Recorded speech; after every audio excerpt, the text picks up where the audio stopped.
Yeah, so where I am right now, there's several different places that I'd like to provide value back to the community, and one is, real estate coaching and consulting. So that's where I come in and provide basically a full review of the company, all systems, processes, people. But I spend a lot of time working with the leaders. What I find in most real estate companies is that the leadership um, hasn't set a clear vision for the company. They don't have core values, right? And to quote Hamilton, if you don't know what you stand for, what will you fall for, right? So that is number one, is helping these agencies really figure out what they stand for, and then using what they stand for and those core values to really attract and nurture top talent, right? Because at the end of the day, you're only as good as the people on your team and the vision that you've laid down for them. So that's one piece, and the other piece is something I called PS, or planned spontaneity, and that is directed at leaders, and I like to say it's founders, leaders, and heads of household. It's an opportunity for me to coach you through going deep with your most important connections. These are your, in a business, this could be your career determiners. If it's partnerships, it could be like your wealth determiners.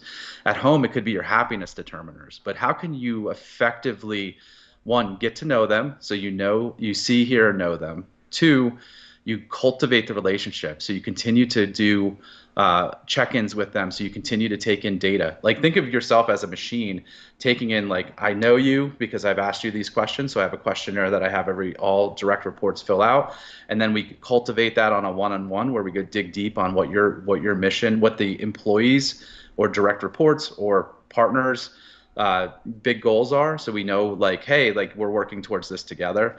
And then three, the planned spontaneity part is taking that information and with a plan, provide unexpected and over expected rewards, no, acknowledgement, and just just checking in and cultivating that relationship. I have found, with a little bit of note taking, just a little bit of thinking, like stopping once a week and saying, okay, I have 5 people that matter to me a lot. And I'm going to stop for 30 minutes and just think about what my interactions with them or things I've seen that week.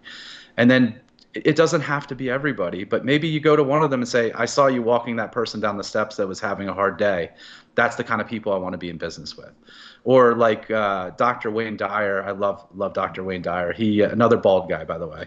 Um, he said, catch your children doing something right. And I was like, game changer.